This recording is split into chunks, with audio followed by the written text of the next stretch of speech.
ధ్యానం చేద్దాం. మనం మత్తయి సువార్త 2వ అధ్యాయం 2వ వచనం చదువుతున్నామండి. యూదుల రాజుగా పుట్టినవాడు ఎక్కడ ఉన్నాడు? తూర్పు దిక్కున ఆయనను మేము ఆయన నక్షత్రము చూచి ఆయనను పూజించవచ్చితిమి. ఈ చదవబడి వాక్య భాగాన్ని పరిశుద్ధాత్మ దేవుడు రాయించింది. ఎందుకంటే ఈ లోకంలో ఉన్న మనుషులందరూ పరిపూర్ణులు కావాలని, దేవుని రాజ్య సంబంధులుగా ఉండాలని యేసు ప్రభుల వారు ఈ లోకములో నరుడుగా నరవతారిగా శరీరం ధరించుకొని మన కొరకు జన్మించారు. ఆ సందర్భంలో ఈ నక్షత్రము అక్కడ ఏమిటంటే ఆయన నక్షత్రము అన్నాడు. అంటే సృష్టిలో ఒకే నక్షత్రం, ఈ నక్షత్రం ఉండకూడదు. ఇక సృష్టిలో ఒకే ఒక నక్షత్రం, అది ఆయన నక్షత్రం. ఆ నక్షత్రాన్ని ఆ తరువాత ప్రత్యక్షం కాలేదు, అంత ముందు ప్రత్యక్షం కాలేదు. యేసుక్రీస్తు ప్రభుల వారు పుట్టారు, ఆయన లోకరక్షకుడు, ఆయనే దేవుడు అని చాటి చెప్పడానికి ఒక ప్రణాళిక పద్ధతిలో ఆయన నక్షత్రం పుట్టింది. ఈ నక్షత్రాల గురించి మనం నేర్చుకుంటున్నాం. మనం ఈనాడు మనం నక్షత్రాన్ని స్టార్ అంటారని ఇంగ్లీష్లో. ఈ స్టార్ అనే దానిలో చాలా అర్థాలు దాచిమించాడు దేవుడు. ఈ స్టార్లో రక్షణ ఉంది, ఈ స్టార్లో క్షమాపణ ఉంది, ఈ స్టార్లో శుద్ధీకరణ ఉంది, ఈ స్టార్లో దేవుని రాజ్యం ఉంది, ఈ స్టార్లో ఆశీర్వాదం ఉంది. అందుకని ఈ ఉదయకాలంలో నేను దేవుడు ఎస్ అంటే సాల్వేషన్ అని, రక్షణ అని, రక్షించడానికి యేసు ప్రభు వచ్చారని నేర్చుకున్నాం. ఈ రెండవ దానిలో టీ ట్రాన్స్గ్రెషన్స్ అనగా అతిక్రమము, హద్దు మీరుట, తిరస్కరించుట. ఆ మాట అర్థమైంది. 3 ఏమైంది లోకంలో తిరస్కారం, అతిక్రమము అంటే దేవుడు లోకాన్ని ప్రేమించారు, ప్రజలు ప్రేమించారు. సృష్టిలో అయినా ప్రారంభంలోనే ఆజ్ఞ జారీ చేయబడింది. మీరందరూ ఆజ్ఞ అనుసరించాలి, ఆజ్ఞానుసారంగా ఉండాలి. ఎవరు ఆజ్ఞ మీరకూడదు, అతిక్రమించకూడదని దేవుడు ఆది కాండంలోను, నిర్గమకాండంలోను, లేవి కాండంలోను, ద్వితీయోపదేశ కాండంలోను రాసి ద్వితీయోపదేశ కాండం 6వ అధ్యాయం వచ్చరికి ఒక చట్టాన్ని ఇచ్చాడు దేవుడు. ఎవరైనా సరే నేను నియమించిన ఆజ్ఞను మీరుతారో, అతిక్రమిస్తారో వారు దేవుని రాజ్య సంబంధులుగా ఉండలేరని అక్కడ రాయబడింది. అందుకని ఈ ఉదయకాలంలో ట్రాన్స్లేషన్స్ అంటే అతిక్రమించుట. దేవుని చట్టాన్ని మానవతిక్రమించాడు. ఎందుకని యేసయ్యాడయ్యో? యేసు ప్రభుల వారు మనుషులుగా నరవతారిగా భూలోకానికి రావలసిన అవస్థిత ఏమిటంటే మనుషులందరూ ఆయన నియమించిన చట్టం, ఆయన నియమించిన ఆజ్ఞ అతిక్రమించారు, తిరస్కరించారు, హద్దు మీరారు.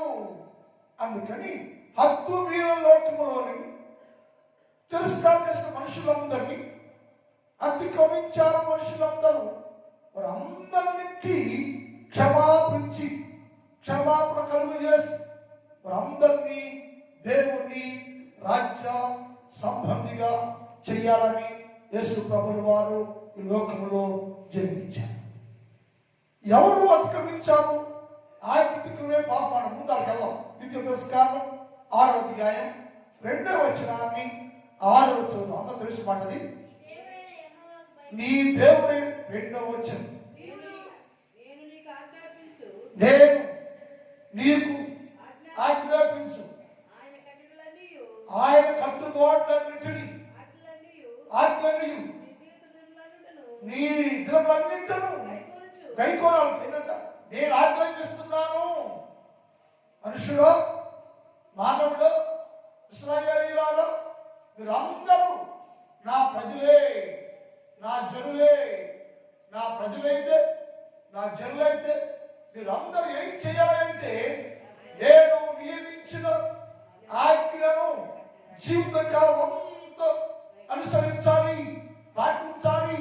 అది చట్టం, అది కట్టడం. ఆజ్ఞను ఎవరు అతిక్రమం చేయకూడదని దేవుడు తన ప్రజలైన ఇశ్రాయేలుకి ఆనాటి కాలంలోనే ఆజ్ఞను జారీ చేసింది. ఆజ్ఞ ఏంటంటే నువ్వు బ్రతుకుద్యోగం అన్నిట ఎంతకాలం జీవించుంటే నీవు, నీ భర్త, నీ భార్య, నీ బిడ్డలు, వారి బిడ్డలు, వారి బిడ్డలు తరతరాలు నేను నియమించిన ఆజ్ఞను అనుసరించాలి అని చెప్పాడు. అనుసరిస్తే ఏంటయ్యా? అనుసరించకపోతే ఏంటంటే దేవుడు చెప్పాడు, నూతన నిబంధన వచ్చేసరికి ఆజ్ఞ అతిక్రమమే పాపం. ఆజ్ఞ ఎవరు పాటించరు, దేవుడు నియమించిన చట్టాన్ని ఎవరు పాటించకపోతే, అనుసరించకపోతే అది పాపం. ప్రపంచంలో మనుషులు ఆజ్ఞ అనుసరించరు, ఆజ్ఞ పాటించరు, అతిక్రమం కలిగి ఉన్నాం.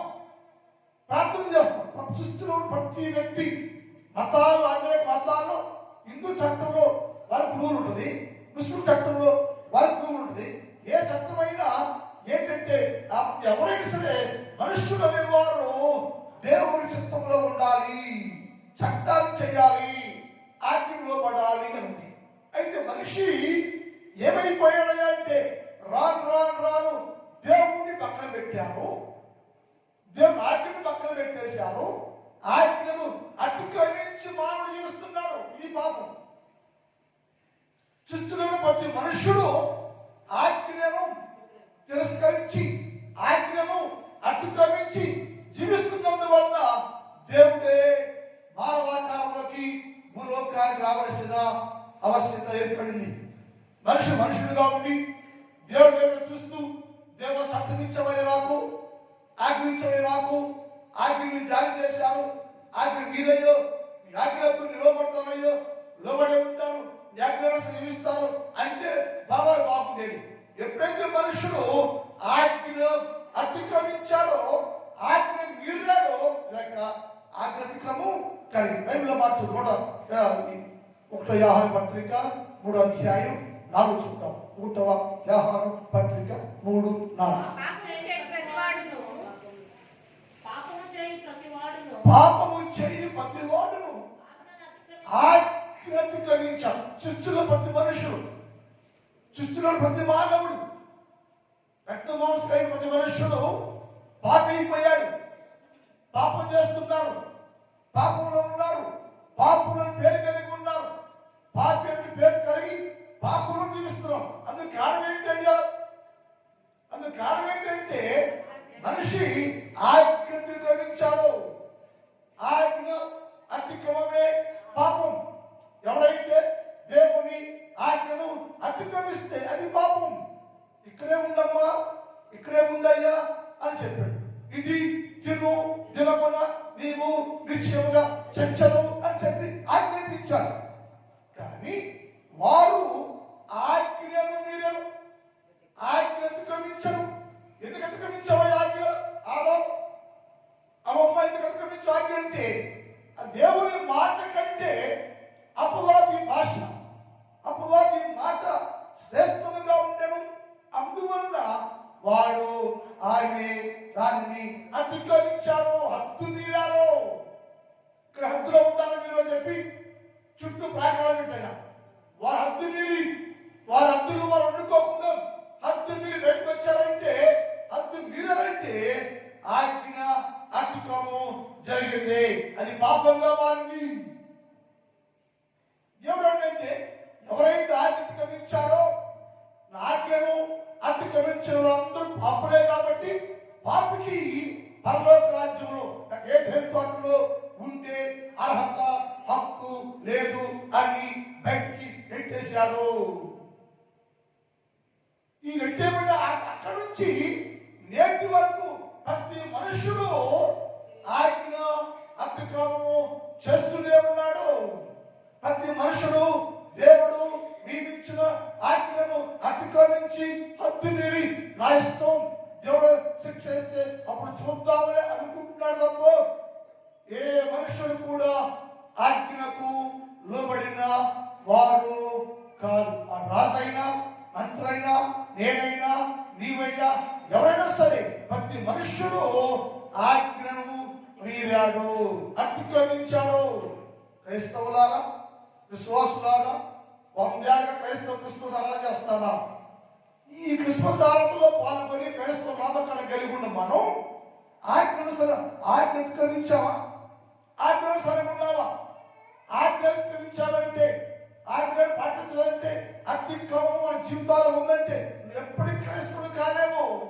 ఆజ్ఞలకు లోబడి ఎక్కడ అతిక్రమించావో, ఎక్కడ అతిక్రమం వచ్చిందో గ్రహించుకొని పశ్చాత్తాపడాలి. బైబిల్లో 2వ దిన వృత్తాంతం 28:22. 2వ దిన వృత్తాంతం 28.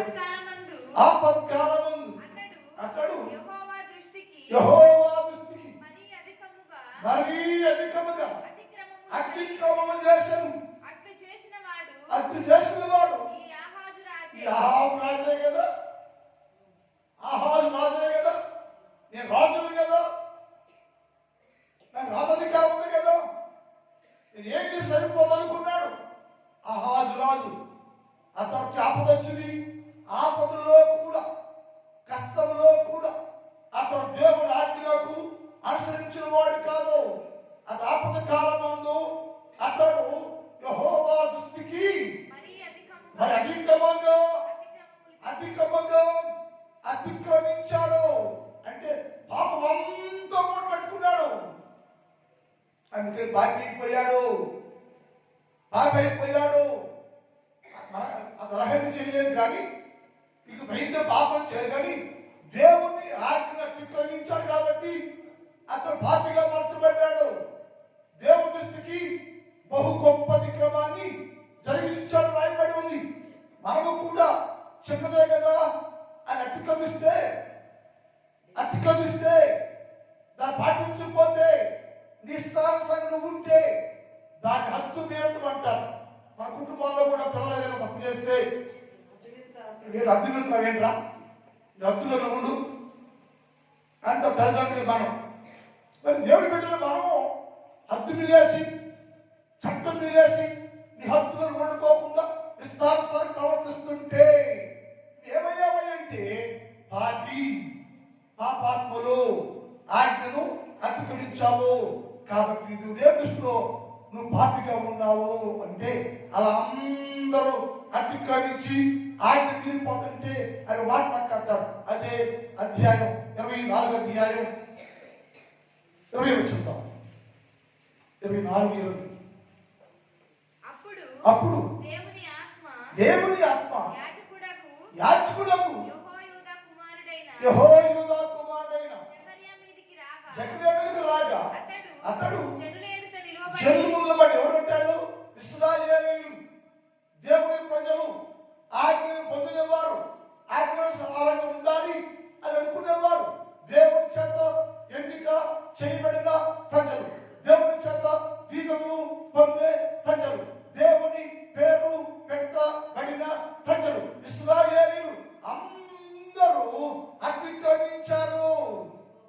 రాజే కాదండి, మనుషులందరూ ఆజ్ఞను అతిక్రమించారు, చట్టాన్ని అతిక్రమించారు.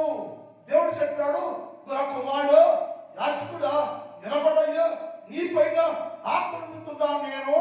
ప్రజలు ఎలా ఉన్నారో, ఏం చేస్తున్నారో వారికి అర్థం కావటం లేదు. అందుకని వారు రచన చెయ్యో అని చెప్పాడు. చేసినప్పుడు యాజకుడు అన్నాడు, ఏమన్నట, అతడు జనుల ముందు నిలబడి మీరెందుకు యెహోవా ఆజ్ఞలను మీరేమయ్యా ప్రజలారా జనులారా మీరు ఎందుకు యెహోవా దేవుడైన యేసు ప్రభువైన ఆయన ఆజ్ఞలను మీరుతున్నారు? మీరు పాపం చేస్తున్నారు, మీరు అతిక్రమణ చేస్తున్నారు, మీరు హద్దు మీరుతున్నారు, మీరు హద్దులో ఉండలేవా, అతిక్రమణ చేయకుండా ఆజ్ఞకు లోబడి జీవించలేవని యాజకుడు వచ్చి ఆత్మ ద్వారా వారిని హెచ్చరిస్తామన్నాడు. అయ్యో అప్పుడైనా గ్రహిస్తారేమో, ఎక్కడ ఆజ్ఞ మీరేమో తెలుసుకుంటారేమో అని చెప్తే, మీరు ఎందుకయ్యో ఆజ్ఞ తీరుతున్నారు, అతిక్రమించారు, అతిక్రమం పాపం కదా, అతిక్రమం పాపం కదా, ఈ పాపం చేస్తున్నారు, మీరు ఎందుకు ఆజ్ఞ మీరారు? మీరు దేవుని ఆజ్ఞ మీరిన కారణం ఏంటి? దేవుడు మేలు చేయలేదా, దీవించలేదా, ఆశీర్వాదం లేదా? ఎందుకు మీరు యెహోవా ఆజ్ఞను మీరుతున్నారయ్యా? మీరబాకండి, ఆజ్ఞను పాటించండి, అతిక్రమం చేయొద్దయ్యా అని చెప్తే వాళ్ళు అడిగారు, ఎందుకు మేము ఎక్కడ అతిక్రమించామయ్యా? ఎక్కడ అతిక్రమించామేమో? దేవుణ్ణి ఎప్పుడు మేము అతిక్రమించామయ్యా? మేమందరం విశ్వాసులే కదా, మేము యూదా జాతే కదా, దేవుని ప్రజలే కదా, మేము ఎప్పుడు ఆయన మాటను అతిక్రమించామయ్యని ఆ రాజు ప్రవక్త ముందు మాట్లాడటం ప్రారంభించాడు. అప్పుడు దేవుడు ఆ ప్రవక్తతో మాట్లాడే మాట యెషయా గ్రంథం 24 అధ్యాయం 5 వచనం. యెషయా 24:5. లోక నివాసులు ఏం చేశారని అడిగారు కదా వాళ్ళు. మా పొరపాటు ఏంటయ్యా? ఎక్కడ ఆజ్ఞాతిక్రమించామే మేము? ఎప్పుడు క్రమం తప్పేమయ్యా మేము? ఎప్పుడు మేము హద్దు లేకుండామయ్యా మేము? ఏంటి మనం ధ్యానం వేస్తున్నామయ్యా అని దేవుడితో మాట్లాడితే దేవుడు చెప్పారు, దేశ నివాసులు అనబడేవారు ప్రతి మనుష్యుడు, స్త్రీ పురుషుడు, చిన్న పెద్ద, జాతి మతము అనే భేదమే లేక సృష్టిలో ఉన్న ప్రతి మనుషులు ప్లస్ యూదా జాతి వారు, ఇశ్రాయేలు వారు, దేశ నివాసులు ధర్మశాస్త్రమును అతిక్రమించారయ్యా. మీరు ఎందుకయ్యా అని అడిగారు. ఏం చేస్తామయ్యా? న్యాయం ఏంటయ్యా? ఎందుకు ఉదాహరణము అతిక్రమించాము అంటున్నావు కదా, ఏంటి మా తప్పేంటి, మా పాపం ఏంటి, ఏం చేసామంటే అని చెప్పాడు, దేశ నివాసులు, యెరూషలేము నివాసులు, ఇశ్రాయేలీయులు, యూదా జాతి, సృష్టిలో మనుషులందరూ దేశ నివాసులు యెహోవా నియమించిన ధర్మశాస్త్రమును నిరాకరించి కట్టడలు మార్చి నిత్య నిబంధనలు మీరారు. దేవుని నిబంధన మీరారు, చట్టాన్ని మీరారు, ధర్మశాస్త్రం మీరు. ఆనాటి కాలంలో ధర్మశాస్త్రం అని చెప్పి బోధని దేవుని వాక్యం ఏది? మనుషులందరూ వాక్యాన్ని మీరి వాక్యమే లేకుండా వాక్యం కలిగి ఉంటే మనం పరిశుద్ధులుగా ఉంటాం, వాక్యానుసారంగా ఉంటే భక్తులుగా ఉంటాం, వాక్యం కలిగి ఉంటే యేసు లాగా ఉంటాం. మనం ఏం కదా మనం లేకపోతే కారణం ఏంటంటే ధర్మశాస్త్రం అతిక్రమించారు అంటే వాక్యాన్ని ఎవరు పాటించకుండా, వాక్యానుసారంగా జీవించకుండా, నిబంధనలను ధృవీకరించి, నిబంధనలను హద్దు మీరి నువ్వు వచ్చి నేను క్రైస్తవుని, విశ్వాసిని, భక్తుడిని అని నువ్వు చెప్పుకుంటే దేవుడు అన్నాడు, వారందరూ ఆజ్ఞను ధర్మశాస్త్రాన్ని అతిక్రమించారయ్యా, కట్టడలు మార్చేశారయ్యా, కట్టుబాట్లు మార్చేశారు, సొంత చట్టాలు తెచ్చేశారు. దేవుని చట్టాన్ని పాటించకుండా వారందరూ సొంత చట్టాలు పెట్టుకున్నారయ్యా. అది నిబంధన విరుద్ధం కదా, హద్దు మీరటం కదా, హద్దు మీరారు. అందుకని పాపం ఎంచబడింది. ఇది విన్నాడు దాన్ని. అయ్యా నీ దేశ ప్రజలందరూ, నీ జిల్లందరూ హద్దు మీరారు, అతిక్రమించారు. నువ్వు చెబుతున్నావు కదా, ఏం ధర్మశాస్త్రాన్ని అతిక్రమించారు, వాక్యాన్ని మీరారు, వాక్యం లేదు, వాక్యం పాటించలేదు, వాక్యాన్ని అనుసరించే మనుషులు ఎవరు లేరయ్యా. నేను కూడా అయ్యా ఒకప్పుడు వాక్యాన్ని అనుసరించలేదయ్యా. నేను కూడా నీ ధర్మశాస్త్రం మీరేనయ్యో, ఆజ్ఞ మీరేనయ్యో, నేను చట్టం మీరేనయ్యో, ధర్మ విధుల మీరేనయ్యో, దయచేసి నన్ను కూడా క్షమించండి. దేవుడి సన్నిధికి వచ్చాడు దావీదు. చేసింది ఎవరు?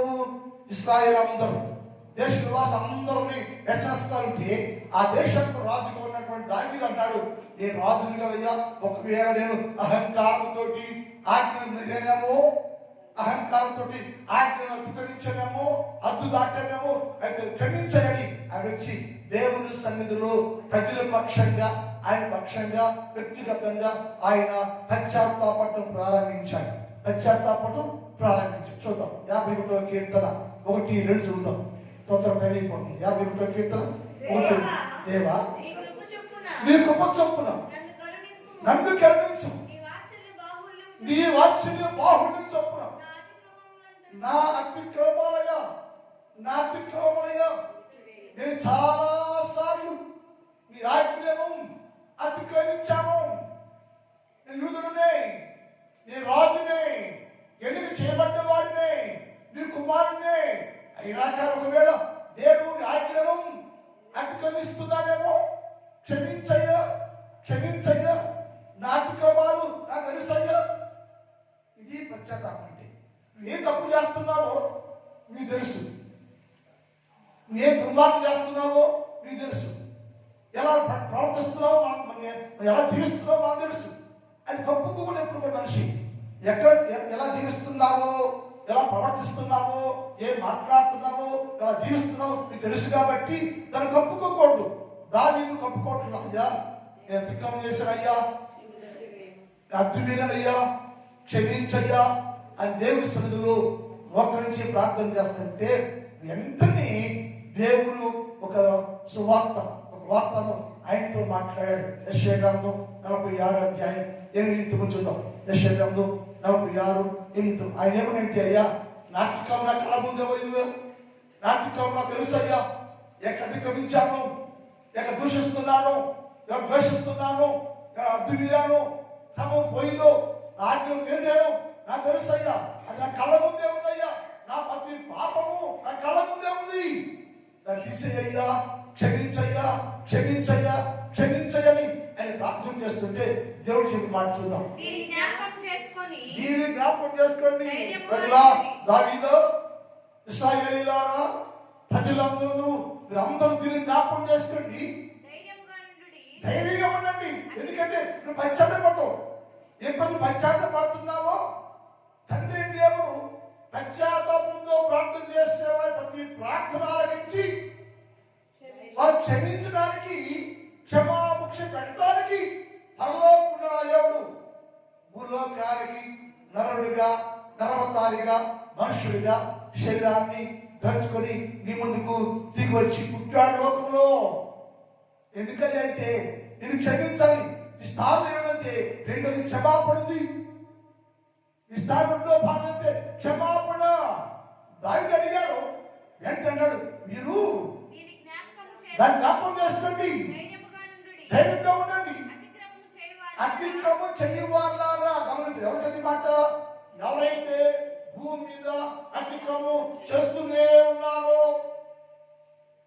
అతిక్రమాలు ఒప్పుకుంటున్నారో, గ్రహించారు వారికి అతిక్రమం ఒప్పుకోకుండా ఏమవుదంట, ఎవరో చెప్పేదా అనే వాళ్ళ కోసం కాదు ఇది.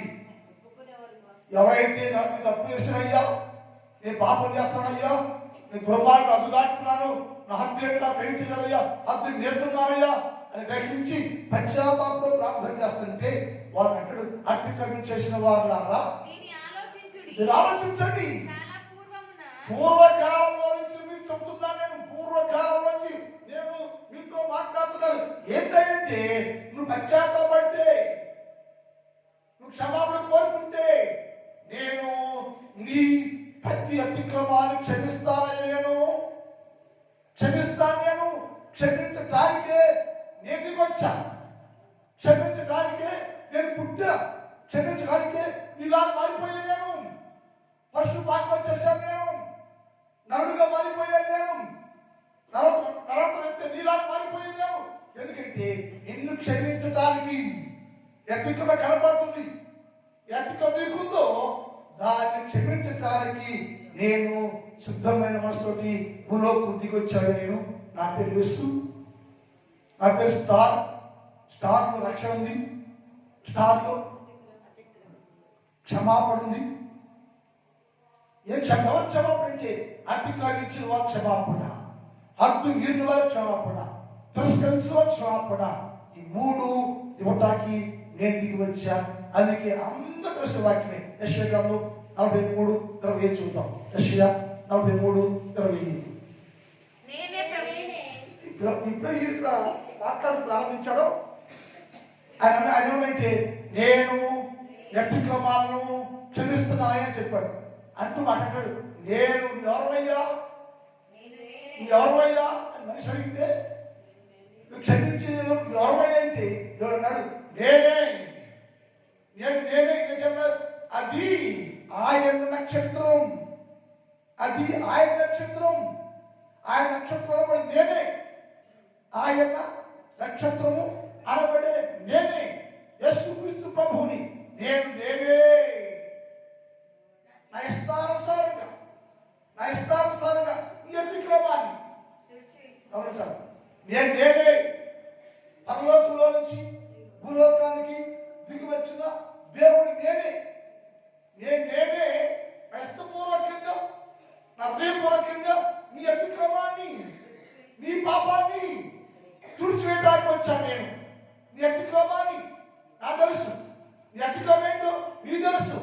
ఏది నీకు నాకు మధ్యలో అతిక్రమం ఉందో ఆ అతిక్రమాన్ని తుడిచేసి, శుద్ధి చేసి, పవిత్రపరిచి నీ కొత్త జీవితాన్ని ప్రసాదించి యేసుక్రీస్తు రాజ్య వారసుగా చేయడానికి నేనయ్యా దిగొచ్చా. ఎందుకు వచ్చావయ్యా అంటే నేనే నీ దేవుడను, నేనే నక్షత్రాన్ని, నేనే విమోచకుడు, నీ అతిక్రమాన్ని నేను తుడిచివేయడానికి దిగి వచ్చానయ్యా. ఎలా తుడిచేస్తావయ్యా అంటే నీకు గ్రంథం 7:18 చూద్దాం. ఇక 7:18. తన స్వాస్థ్యములో శేషించిన వారి దోషములు పరిహరించి వారు చేసిన అతిక్రమములన్నీ గమనించాలి. నా జిల్లా మీరు, నా స్వాస్థ్యం మీరు, నా ప్రజలు మీరు తెలుసో తెలియతో అతిక్రమించారు, పాపైపోయారు. ఎవరు పాపనుకుంటారు? మీరు లేదయ్యా. అందరి పాపాలు క్షమించేస్తున్నారయ్యా. క్షమించటానికి నేను పరలోకంలో నుంచి భూలోకానికి దిగి వచ్చా. స్టార్లో ఏమున్నాయంటే క్షమాపణ ఉంది. స్టార్లో ఏమిటంటే క్షమాపణ భిక్ష ఉంది. నేను అతిక్రమాలను వారు చేసిన అతిక్రమన్నింటినీ వారిని క్షమించి గమనించాలి. ఎందుకయ్యా వచ్చా భూలోకంలో జన్మించావా యేసయ్య అంటే? యేసు అన్నాడు, నేనే నక్షత్రాన్ని, నేను దిగొచ్చా. ఎందుకంటే నీ ప్రతి అతిక్రమాన్ని క్షమించేసి, శుద్ధి చేసి, బాగు చేసి, నీ మీద ఏ దోషమే లేకుండా, ఏ కీడే లేకుండా నేను పవిత్రపరిచి నీ ప్రతి పాపాన్ని క్షమించడానికి నేను ప్రత్యక్షపరచబడ్డానయ్యా, దిగొచ్చాను నేను అంటే. ఈ స్టార్లో రెండోది ఏంటంటే క్షమాభిక్ష ఉంది. ఎవరినైనా క్షమిస్తున్నామయ్యా అతిక్రమం చేసిన వారిని, ఎవరినైనా క్షమిస్తున్నామయ్యా హద్దు మీరిన వారిని, ఎవరు క్షమిస్తున్నామయ్యా తిరస్కరించిన వారిని. నేను ప్రేమిస్తున్నానయ్యా, నేను ప్రేమిస్తున్నాను వారిని. మరి పాపం తెలుసు, మరి పాపాలు క్షమించేస్తున్నాను నేను, మరి పాపాలు ఒప్పుకుంటున్నాను వాళ్ళు అని దేవుడు క్షమించాడంట. మరి ఈ ఉదయకాలంలో ఈ కృష్ణ ధ్యానాల్లోకి వచ్చాము. దేవుని ముందు కూర్చున్నాం. ఒక నెలంతా దేవునితో మాట్లాడుతున్నాం. దేవా, నా అతిక్రమం ఉందయ్యా, అతిక్రమించాలి. నేను వాక్యం లేదయ్యా, వాక్యం వింటలేదయ్యా, వాక్యం వింటే అప్పటి ఎప్పుడో మారిపోయిందయ్యా. నీకు పార్టీగా ఉండాలి అంటే నీ వాక్యాన్ని, ధర్మశాస్త్రాన్ని అతిక్రమిస్తున్నా నేను, క్షమించయ్యా అని ప్రార్థన చేస్తే నా దేవుడు ఇప్పుడే నీకు క్షమాభిక్ష ప్రసాదించును గాక. నీ ప్రతి అతిక్రమాన్ని తుడిచివేసి క్షమించి పరిపూర్ణ పరిశుద్ధుడికి నా దేవుడైన యేసు క్రీస్తు ప్రభువు వారు నరుడుగా, నరవతారిగా, మనుషుడిగా, శరీరధారిగా మన మధ్యకు దిగి వచ్చాడు. నీకోసం పుట్టాడైన యేసు, ఆయనే నక్షత్రం. ఆయన నక్షత్రంలో రక్షణ, ఆయన స్టార్లో క్షమాపణ ఉంది. అంటే క్షమాపణ మీకు కలుగును గాక. ప్రార్థన మిగిలిన భాగాన్ని రేపటి కాలం ధ్యానం చేద్దాం. మా తండ్రి, నీ పాదములకు వందనాలు. పరిశుద్ధుడైన దేవ, నీకే స్తుతి స్తోత్రాలు తెలియజేస్తున్నాను. ఉదయ కాలంలో ట్రాన్స్లేషన్ అనే మాటలో అర్థాలు నేను వేసుకుంటున్నామయ్యా. దాని ద్వారా మాలో ఉన్న తిక్కము, మాలో అద్భుతుల జీవితము, తిరస్కారం ఉంటే క్షమించండి, మన్నించండి. క్షమించటానికే మీరు జన్మించారు ప్రభువా. మా దేవుడు నువ్వయ్యా, నువ్వు మా దేవుడు కనుక మా అందరి దోషాలు, అతిక్రమం క్షమించమని ప్రార్థన చేస్తున్నాను. ఈ కాలంలో ఈ స్థలంలో ఉన్న ప్రతి బిడ్డని దీవించండి, ఆశీర్వదించండి. ప్రతి బిడ్డకి ఈ క్రిస్మస్ దీవెనలు మేలుతో నింపమని ప్రార్థన చేస్తున్నాం. దేవా, నీకే స్తోత్రాలు తండ్రి. గొప్ప మేలు చేయ నా సంఘాన్ని బట్టి ప్రార్థన చేస్తున్నా. నా సంఘంలో ప్రతి కుటుంబాన్ని మీరు దీవించండి, ఆశీర్వదించండి, అభిషేకించండి. ఎవరికి ఏది కావాలో, ఏ మేలు కావాలో సహాయం చేయండి. వ్యవసాయం చేస్తున్న ప్రతి వ్యవసాయదారులయ్య మంచి పంటలు పుచ్చుకోవడానికి వాతావరణాన్ని మీ స్వాధీనంలో ఉంచుకోండి. ఎవరికి ఎలాంటి నష్టము వాటిల్లకుండా మీరే గొప్ప కార్యము చేయమని ప్రతిరోజు ప్రార్థన చేస్తున్నాం తండ్రి. మా ప్రార్థనలు ఆలకించి మేలు చేయండి. కష్టపడి పనులు చేస్తున్న వీళ్ళందరూ దీవించండి, ఆశీర్వదించండి. ఈ రోజంతా నికృపాక్షేమాలతో నింపి కాపాడమని యేసు వారి పరిశుద్ధ నామములో ప్రార్థిస్తున్నాం తండ్రి.